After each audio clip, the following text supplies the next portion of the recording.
morning, everyone. It is 12:30. I guess it's afternoon. Good afternoon, everyone. It is 12:30 here in Sioux Falls, South Dakota. We're coming to you from the Osher Lifelong Learning Institute at the University of South Dakota, Sioux Falls branch. We are doing this as a part of a series that we do during the month of February called Ollie Schwartz. And this is our Friday edition, which I'm really excited about. I'm excited about it for many reasons. First of all, because it's about gut health, something that is near and dear to my heart and my family's heart. And second of all, because the person who's going to be talking to us today is a high school classmate of mine. And we don't live in the same place anymore. She lives in a different state, but I'm going to let Chris introduce herself and tell all of you about what she's got going on here today. Well, thank you, Thea. I appreciate you asking me to do this, and I'm excited to share some information, and hopefully it will help some people. And so I'll give you a little bit of background history. So today we're talking about improving your gut health. And oh, of course, so now I click my clicker and it's not going to my next slide. Oh, there we go. So a little bit of background history, as Thea said. We went to high school together. So I did grow up. I grew up in South Dakota. I was born and raised in South Dakota. Then after I graduated, I went to the University of North Dakota and got a degree in occupational therapy. And some of you may not know what occupational therapy is. Basically, I kind of take a look at sensory, fine motor, and daily living skills. Kind of those are my three areas that I kind of focus in on. And I used to work, years ago as from birth to 100. And primarily the last like 25 years, I've been focused more so on pediatrics. So after college, I went and worked in Fargo, North Dakota for a few years, and then met my husband, who grew up in Bismarck. And then we moved down to Phoenix, and we've been here since 1995. And we have three boys, 25, 22, and 20.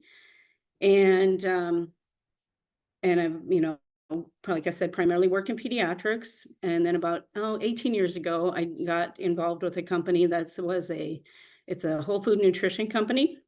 And I do a lot of lifestyle and nutrition education. And just through my experience and working with kids a lot of my kids that I work with are on the spectrum, and many of them have gut health issues. That's really kind of why a big part of what causes a lot of autism and issues with their brain and different things.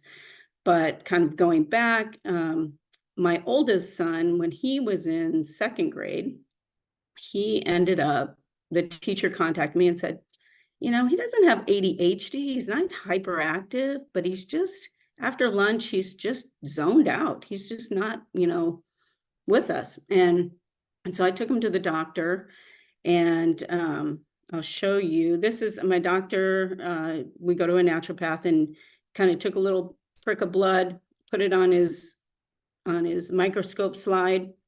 And this is what my son's red blood cells looked like. They were all stacked together like little stacks of pancakes. And they should be on the left, floating separately through your veins, through your blood and your arteries, taking nutrients and oxygen and blood and everything. And the doctor said, yeah, that really is probably caused by gluten sensitivity. And so he recommended that we do, like 30 days of gluten-free. And so I told my son, well, I'm not going to let you do this by yourself. I'll do this with you. And in doing that, lo and behold, I discovered that I also had some gluten sensitivities. I felt better off of gluten, and it just it was kind of an eye opener. And then it made me realize, as a child, I always had stomach aches. I pretty much lived on Maalox the most of my childhood, and even into high school, and just had a lot of food sensitivities and reactions and different things like that. So it just started making more sense. And then because of my clients, I really kind of delved into with just learning more about gut health. So let's take a look at why does our even gut health even matter? What's our gut helping us with?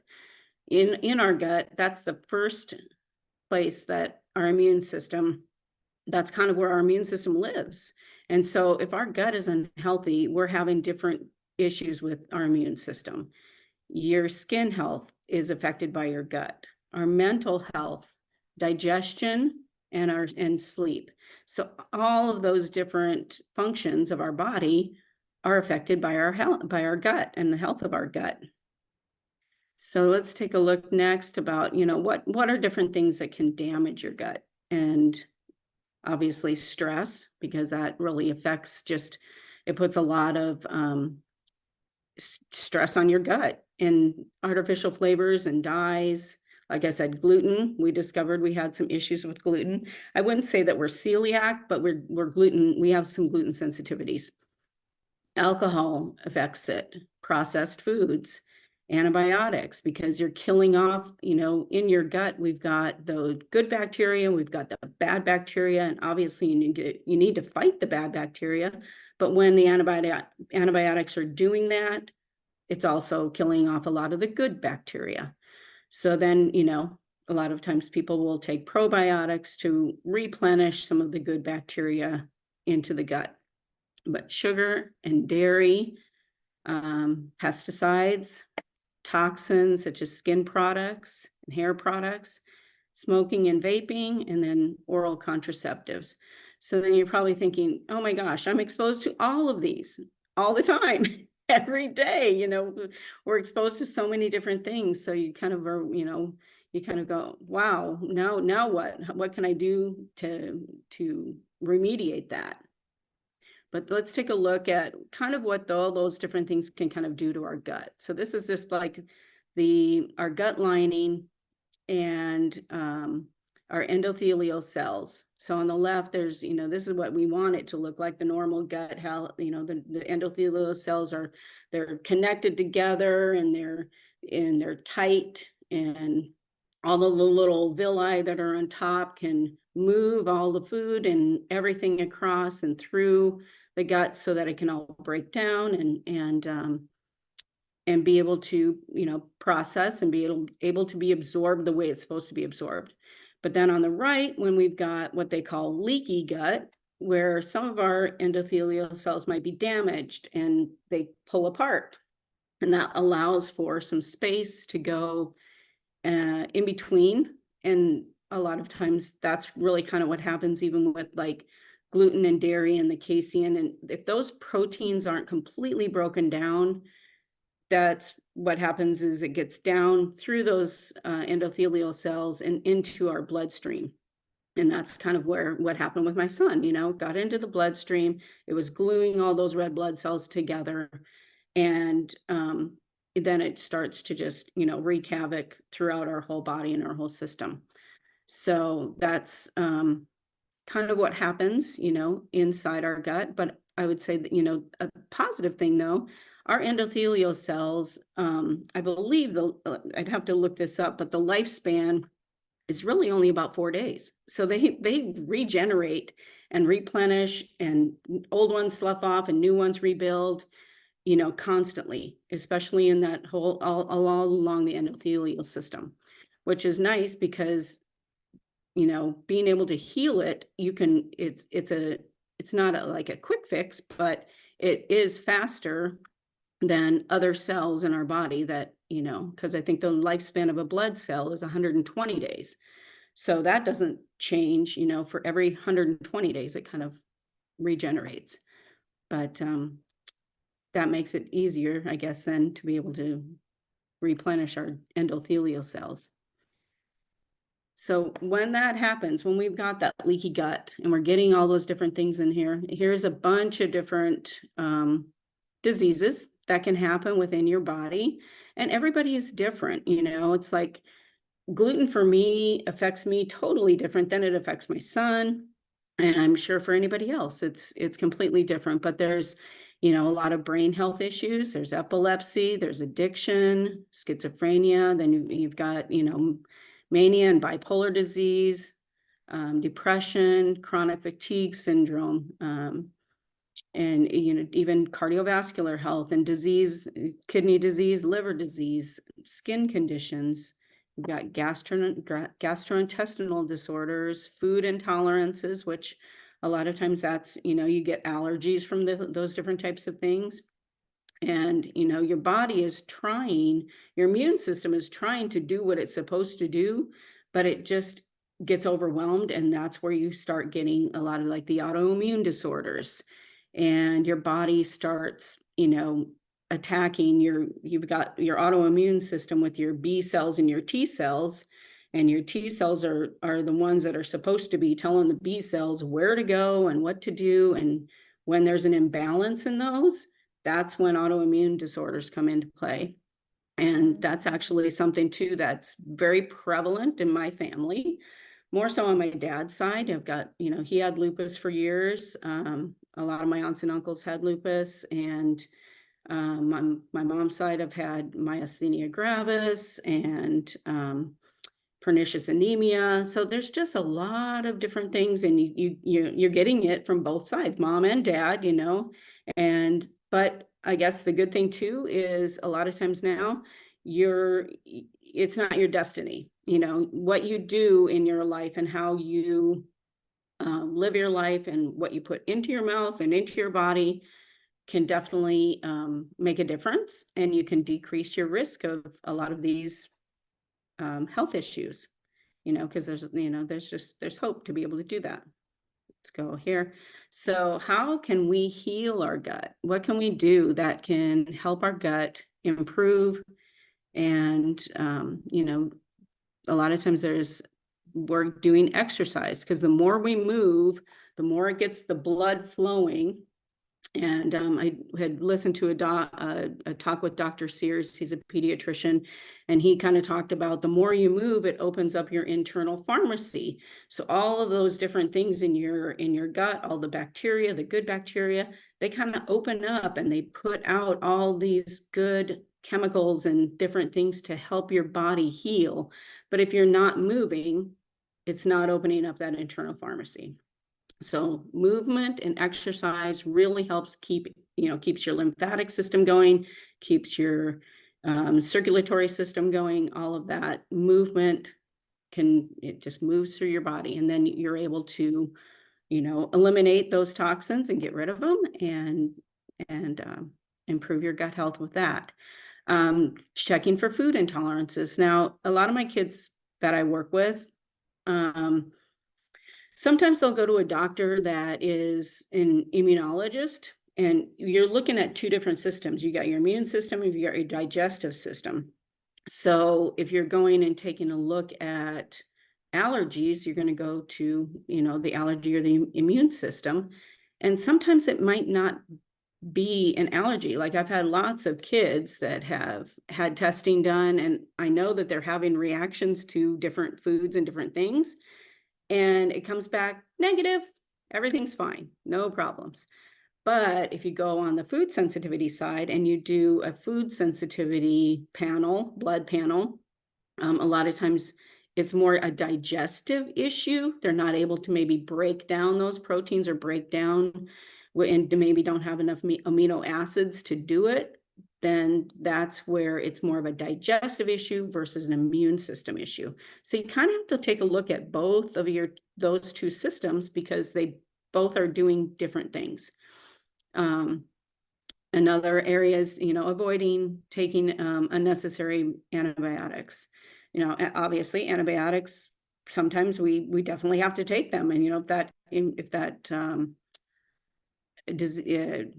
bacteria is bad, you know, we've got to take those antibiotics, but then we want to, you know, replenish it with, like they said over here, probiotics therapy, and making sure that you're adding in those good gut bacteria. And then another thing is staying hydrated and drinking enough water. And then we've got say no to stress, decreasing our stress. And the last is eating healthy and eating gut health, gut healthy foods. So let's take a look a little bit more in depth at that. So like I said, exercise, whatever exercise you'll do is the best one for you. A lot of people are like, well, I can't do that. And it's just like, if you can walk, then walk. If you can do sit to stand from a chair, work on sit to stand from a chair. And it's just moving however you will move. And if with water, drinking plenty of water, you want to focus on drinking half your weight in ounces of water daily. So whatever you weigh, just divide that by 2 and try to really focus in. That's something that I struggle with because I do home-based therapy and I'm in my car and I'm driving from house to house to house. And a lot of times, I'm not drinking a lot of water. And plus living in the desert, that kind of affects, and I should have probably more water, right? Because it's hot and we need to have more water throughout the day. With your sleep, if you can try to get 7 to 8 hours of sleep a night, that's really when your body regenerates.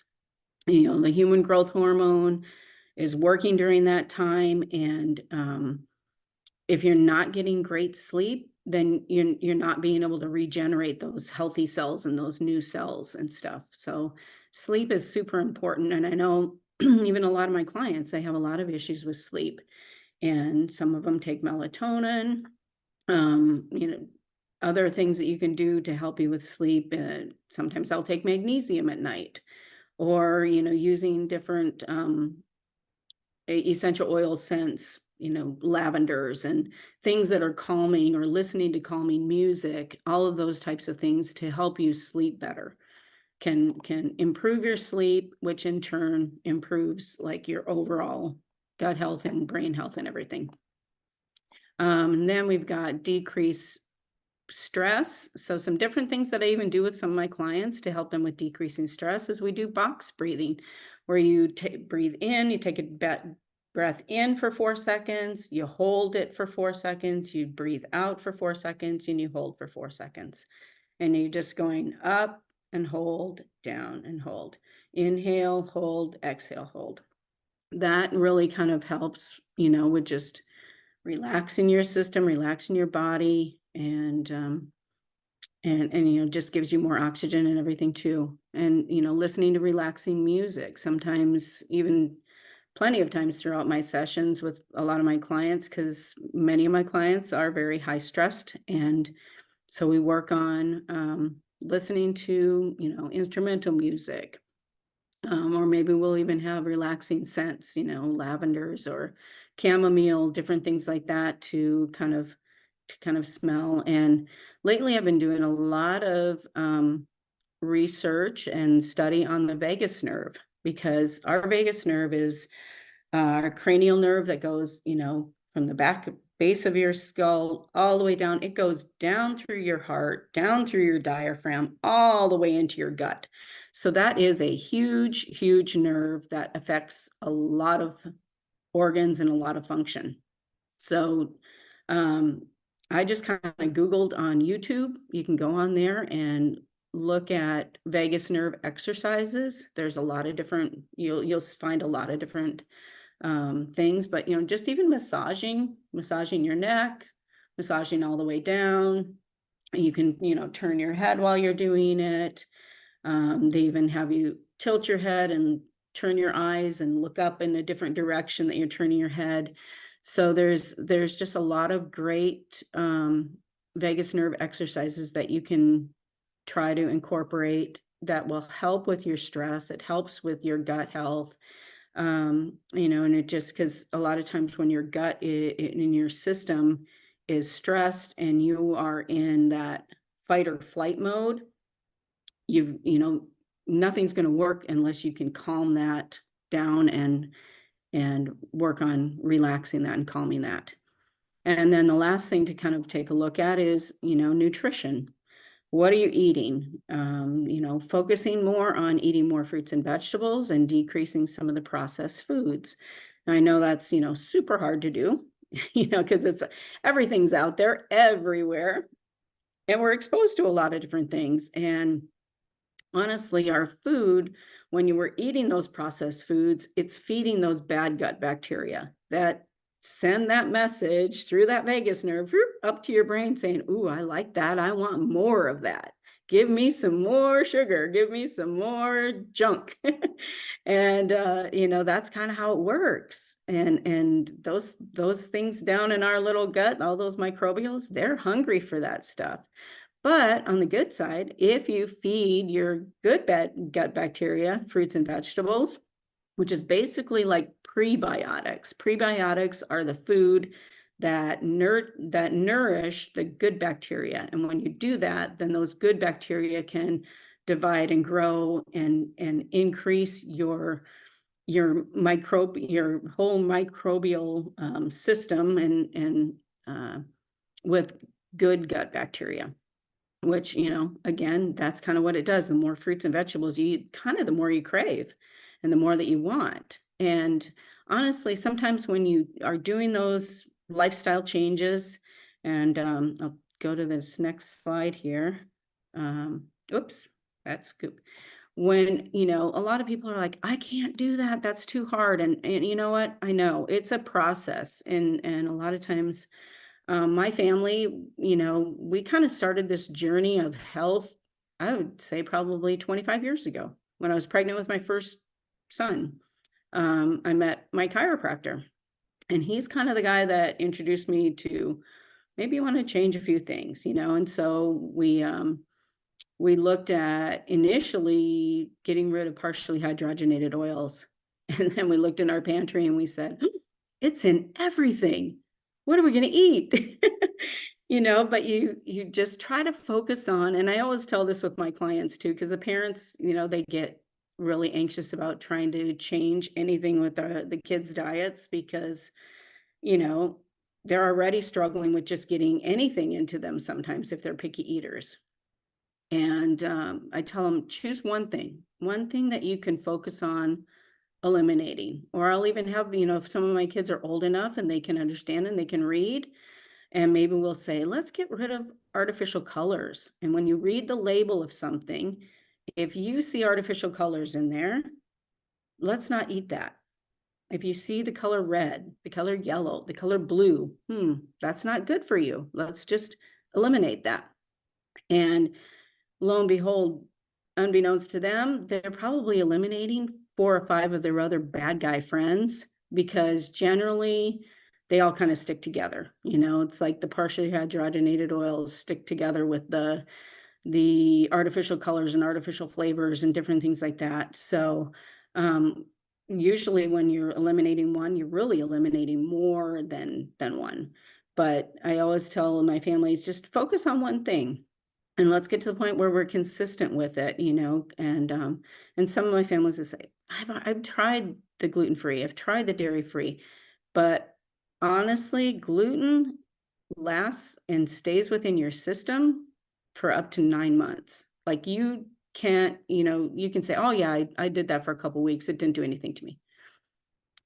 Maybe, but in order to get your whole body completely cleansed of the gluten, because it's not an easy thing to get out of you, it can take up to 9 months or more. So you have to be consistent with it too. But once you do that and you choose something to focus on, get consistent, then choose another thing, go to the next thing. And that's the same thing with adding something in. When you're choosing to add something into your daily routine, maybe it's exercise. Every morning I'm going to get up, I'm going to exercise. And eventually, once you get more consistent with that, then work on adding something new. Okay, this time I'm going to really focus in on, increasing my water or paying attention to my water. And that's really what it comes down to, is being more in tune to your body and paying attention to what you're putting in and how it's making you feel. And so it's just little bit by little bit, you're able to, work on your journey and feeling better. So that's pretty much what I've got to say. If anybody is interested, generally, like I said, I work with a nutrition company, and every month we're doing We do a detox program every month. We run it on the, once a month for like 10 days. And it's just like a quick 10-day detox. And basically it's a lot of the different things that we did. We're just, we eliminate the gluten, the dairy, the alcohol, and decrease the bad stuff, put in the good stuff, and then you feel better. Thank you, Chris. We do have a few, you answered almost all the questions that people have asked so far Okay. in the chat. Because they were asking about, by gut, do you mean stomach, intestines? And I think you described that. Yes. Okay. Yeah. Mm-hmm. And then we had what are vagus nerves, which you described, you went on to describe.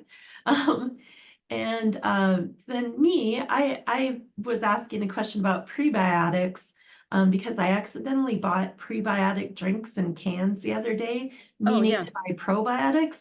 Uh-huh. And you talked about what prebiotics do, but what's the difference between a prebiotic and a probiotic? So basically a prebiotic is just that. It's food that feeds those good bacteria. So you're kind of you're building your good gut bacteria by feeding them, and they grow themselves and replicate themselves. A probiotic is the good bacteria in a pill that you're putting into your body. So the probiotic is already the bacteria like the lactobacillus and the acidophilus and different things like that. So that's the good bacteria that you're taking in a pill form, and it's cultured and you're putting it into your body. The pre is feeding the good bacteria, and it's growing itself. You should probably do both. You can, it just I guess kind of depends on like I said, everybody's different, and you got to decide and kind of determine, how does my body feel taking this or this? And are you seeing any health benefit from it? And, you kind of, like I said, you have to be your own healthcare provider in a sense, and take back your own health, because even with medications, one medication may work for one and not for another. So you just have to really pay attention and be really in tune to your body, and focus in on your body. Mm-hmm. Excellent. Do we have any other questions out there? Please feel free to unmute. I'm watching for you, or put your question in the chat. I don't have any on Facebook right now, but anybody have any questions? Do you know how the gut health affects mental health and bipolar, or vaguely? I mean, not highly technically, but Right.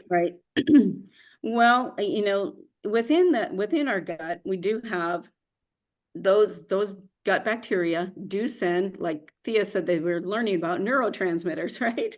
And those do send neurotransmissions through the vagus nerve up to your brain. And you can, your serotonin levels, your dopamine levels, all of those levels can be affected, because sometimes too, your gut health affects all of the endocrine glands. And the endocrine glands are the things that are supposed to be producing those neurotransmitters. And so it all kind of interlinks together. And that's kind of, like even with kids with autism is basically brain inflammation. That's kind of what happens. And a lot of times when we have a leaky gut and all of those proteins and different things are getting into the bloodstream, it creates like an opioid effect. And a lot of, that's even like with my son, the teacher's like, he's not hyperactive, he's just zoned out. And you get really foggy brain, and you just get really zoned out, almost like you're on drugs. And, it's happened to me plenty of times. I'll eat something and I'm like falling asleep and I can't even stay awake. And it's like it's basically like you're drugged. And so that's kind of how it affects, your brain. It gets that inflammation, it affects the neurotransmitters, it affects the endocrine glands, different things like that. So thank you. Mm-hmm. Any other questions? We are We have quite a few people here today. I'm really excited. I'd like to thank Carol, especially, and all of her friends that joined us today. She gave us a call and said that they'd be joining us, so thank you. Looks like, anybody else? Questions? All right. Well, Chris, thank you so much for doing this.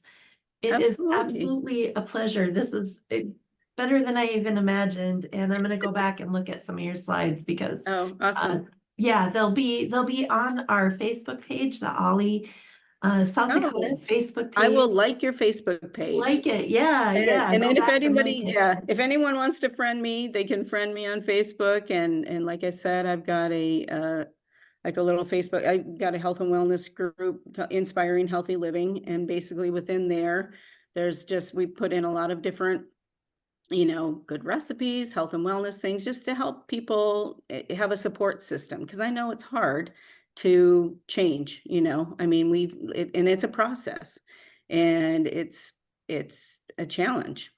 So Definitely. yeah, definitely. Thank you so much. And I just want to remind everybody, next week, Monday, we do not have an Ollie Short. There's nothing on the 12th, but the rest of the week kind of goes to town. We're going to have a micro presentation on macroinvertebrates, which is one of my favorite things. And if you don't know what I'm talking about, you better come and find out.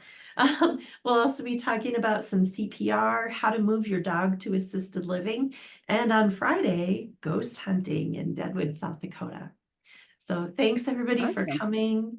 Chris, have a great day. Everyone, You have a too. great afternoon. Wonderful. Thanks, everyone. Thank Bye-bye. you.